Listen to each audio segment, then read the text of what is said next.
to the Aspire to Be podcast. And today we're joined by Dean Garza, who's our partner technologist for Microsoft. So thank you, Dean. Thanks for joining us today. No problem. Lovely to have you. So Dean, first of all, why don't you tell us a little bit about yourself? Well, I'm the Microsoft partner technologist with Aspire to Be. I've been in that role for about 2 years now. I've been with Aspire to Be for 5 years now. Wow, it's gone quick. Long time. And starting, I did start in that role. However, it's kind of developed a partnership with Microsoft over the years. And it's been really, really fascinating to see where it's taken us as a company and also myself. So I'm along for the ride, just like all of us. Brilliant. Yeah. So obviously that's not a native sort of Swansea accent you got there. No.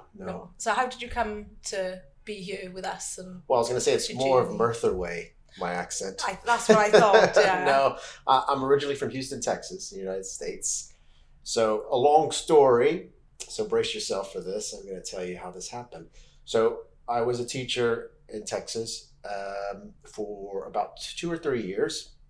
And then I decided to go teach junior high in Japan for a while. Big change. It was a big change. So I was there. It was great.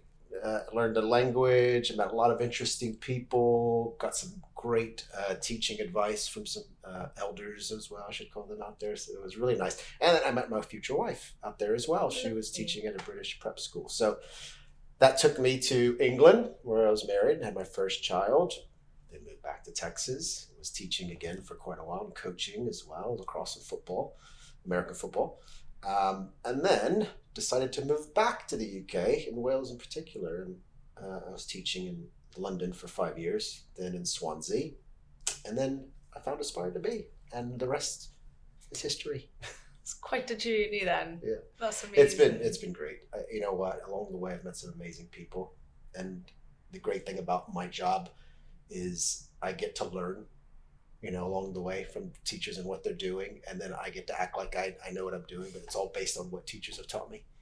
That's really the key to it though, isn't it? Yeah, it's exactly. So it's really wonderful. And currently, Minecraft is one of the big projects I'm working on. We have the Minecraft Teacher Academy in conjunction with Microsoft in the UK and the Minecraft team in the United States. And it's a global teacher academy. I get to meet some amazing people. They're teaching me things that I didn't know about Minecraft, and I get to teach them some things as well. So it's really nice. And on top of that, I get to kind of take from my colleagues here, including yourself, Catherine. So all the little things, people don't realize I'm listening all the time. So I take things and I use them when I'm actually delivering or even setting up the programs and making sure they're successful. So it's been really fun. Great. Yeah. So in terms of you've mentioned Minecraft there, and that's a huge part of what you do here, Aspire to Be. So can you tell us a little bit about the Minecraft project? Because I didn't realise, I'm a complete computer novice in terms of things like that. I didn't realise you could use it in an educational context. Yeah, so just to kind of give it some background. So as the Microsoft partner technologist, we have a wonderful relationship with Microsoft UK. Okay, and I've been in partnership with Jennifer King, who's the UK lead, and got to meet some amazing teachers. And then from there, that kind of naturally branched out to the Minecraft Education Edition, as we call it, right? So this is a wonderful tool. It's an app that's free to teachers in Wales because of Hub. Before that, however, we were independently using Minecraft Education Edition in a project called the Go Construct experience. And what we did is we created a program where teachers could come and learn how to use Minecraft Education Edition for STEM activities within the classroom. And at that time, it was a paid-for app. So what we did is we offered 30 licenses to the teachers to come to our program. It was an astounding success. It was great. And it was great to be involved with CITB and all the wonderful people in that organization. Because what happened was, I think that it was so successumful that it really opened the eyes of a lot of teachers on how you could relate it to the DCF in Wales and also the LNF, Literacy and Numeracy Framework. So from there, it was just only natural, I think, that the popularity grew and grew. And now, not saying that we had anything to do with it, it is free. So now we're able to reach even more teachers, and we're hoping to do the same across England, Scotland, and the Channel Islands. And currently, globally with the Teacher Academy. Brilliant. So we run the Microsoft Teaching Academy fairly regularly, don't we? So we do Yes. these little initiatives. So what does that involve then? How does that work? Good question. So there is a Microsoft Educator Center, and on that website, teachers can create an account for free using their Office 365 emails. And there is a training pathway called the My Minecraft Journey. And teachers take modules, and at the end of completing a quiz, at the end of every module, they can receive a certificate and a badge as a Minecraft certified educator. So what we do is, in conjunction with their learning online, we meet up weekly, kind of summarize what they should have learned, hopefully, from those courses, and just kind of reinforce it, have fun, share ideas. And again, like I said, I get some great ideas from them. We get to kind of, I guess, expand the boundaries of how teachers perceive Minecraft Education Edition and how it can be used, because it's the same question you asked normally when we put our foot in the door to a school about Minecraft education. It's like, well, how are we going to use that in the classroom? Yeah, right? How do you make that? And that is really the power of the tool. So we always talk about, first of all, we're not turning kids into gamers, right? We're basically flipping the script, and we're making sure we use that hook to get kids involved in Minecraft education as a tool for their lessons, because there's so many lessons that are already built into the app. You really don't have to do much as a teacher. And that's where I first start off, because I'm really big on making sure that there's something practical teachers can use, because no one's going to come to our course or go to the teacher academy and the next day build the Eiffel Tower. It's just not going to happen. And in fact, we don't want them to. We want them to use it with the students. The students will do all that. Our role, and I still say our role, I'm not a teacher anymore. I was a teacher for over 20 years, so I still think that. But our role is to make sure we organize that information in a way that ensures that learning outcomes are clear for the students, and they're able to present their learning in a visible way, okay? And it gives them a choice. And students love choice, and so do teachers, once you show them all the available tools that they have to them with Office 365 and also Minecraft. It's really great. It sounds fascinating. It is. It's really fun. It's fun. You have a great feedback from it as well, don't you? And I wish I could say it has to do with me, but it's really, it just speaks for itself. It's so easy to use once you go over the fundamentals. When I show the teachers how to access the lessons, how to make some minor tweaks, and how to make it your own, I mean, sky's the limit, and they love it. So it's really cool. Great. And then obviously the next time we run in these academies, we promote them on our social media and things. So if people are interested, they can just get in touch or keep an eye out and hopefully join you on their Minecraft journey. That's right. There's a couple of ways to keep track of this. So with our social media, of course, but also Minecraft regularly tweets out and also uses social media. I say tweet, so they use Twitter quite a bit, but they also use Instagram and TikTok, and also in the Minecraft Community Hub, which is the main website for Minecraft Education Edition. So yeah, keep a lookout. And I always keep track of all the teachers I've worked with, so I always announce it as well. Brilliant. So obviously Minecraft, Microsoft, big partnerships there. Yes. What else do you do with in partnership with Microsoft even? Well, Microsoft, we've got lots. So at the moment, we're working on a regional development program within Wales. So I help schools to learn about the power of Teams, if they're already using it, how to extend the knowledge they already have, and also Office 365 apps.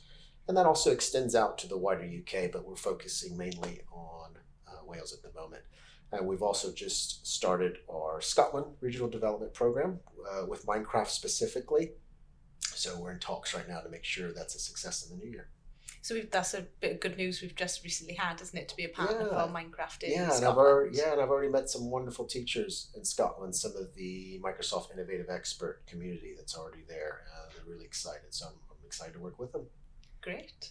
And other programs then that you're involved with, again, heavily Microsoft orientated as the partner for them. And one really great project that is going on at the moment is the PLA Project. Yes, so that's in conjunction with the Welsh Government and Bridgeton College. So this is a wonderful program that allows small companies and large companies to access free funded courses through Aspire to be as the training partner. We are able to guide their staff and whomever wants to attend from the organizations learn more about using Office 365 for all areas of business. That includes communication, basic planning and productivity, and also within teams, how to use teams effectively. And then we're ready to extend that for those that need it with digital leadership courses. So it's really exciting. We've had a lot of uptake. It's been really busy, hasn't it? It's been really busy in a good way. And in the new year, I don't foresee that slowing down. No, I don't think so. And again, the feedback from that has been great, isn't it? And it's a really great opportunity for these businesses in Wales to access, these digital skills courses. Yeah, for free. That's great. Funded by the Welsh Government. It almost sounds too good to be true, doesn't it? Yeah. But it's not.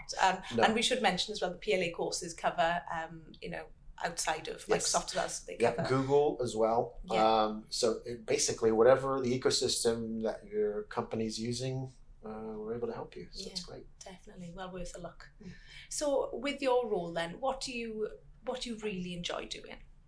I like working with other people, especially other educators, but also in the business sector.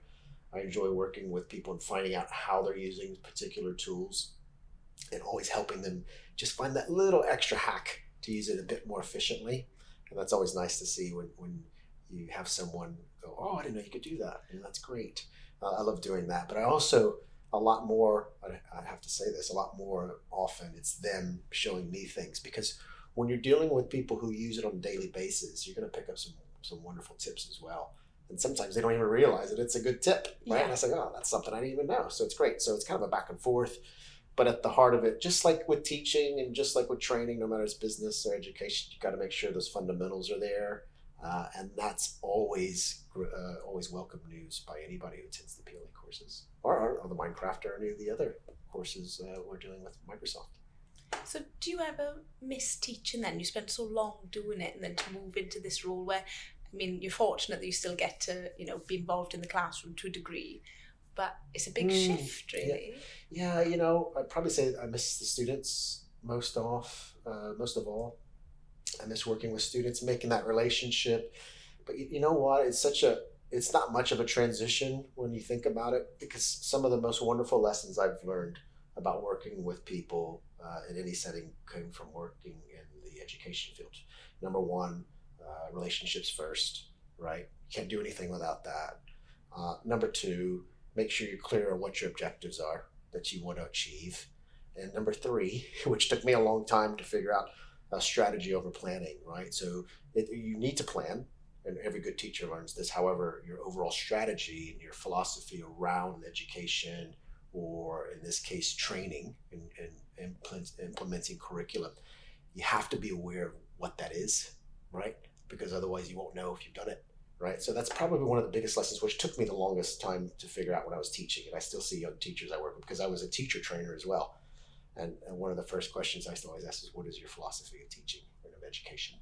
And it's deer in headlights, right? But it's important for all walks of life, and no matter what your job role is, it's like, what is my overarching, right, strategy here? What am I trying to accomplish?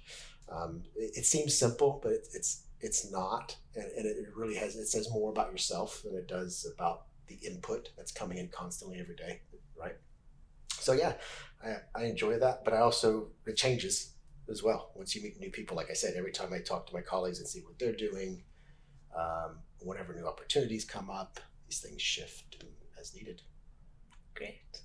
So what's next then? What have you got on the horizon? Oh gosh, exciting projects coming up? Anything? I don't want to get too excited about some of the things that are around the horizon.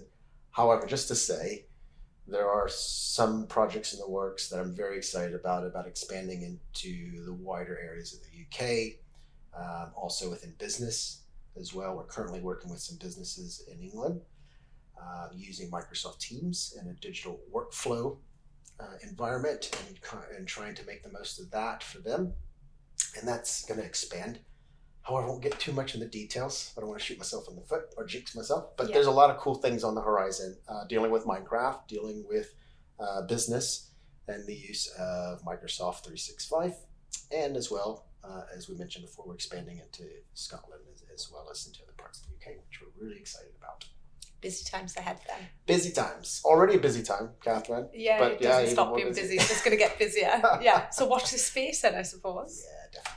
Brilliant. Yeah. Great. Well, we'll just finish there on a really quick fire round. Okay. Ready? Okay. States or Japan? Oh, States. States or Wales? States. Oh, well.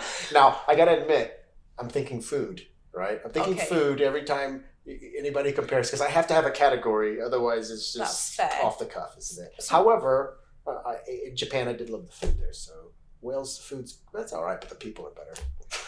Fair enough. Okay. So what food do you miss then about living in the States? Oh, I miss barbecue, Mexican food. Oh, yeah. Yeah, Yeah. miss it so much. Not much call for that around here, really, is there? Oh, yeah, and a decent donut. Can't find a decent donut. I've heard good things about some of the donut shops. I'm on the case for that. We're all right. So, okay, so do you, because I mean, obviously from Texas to South Wales, Yeah. do you prefer the heat or do you prefer the cold?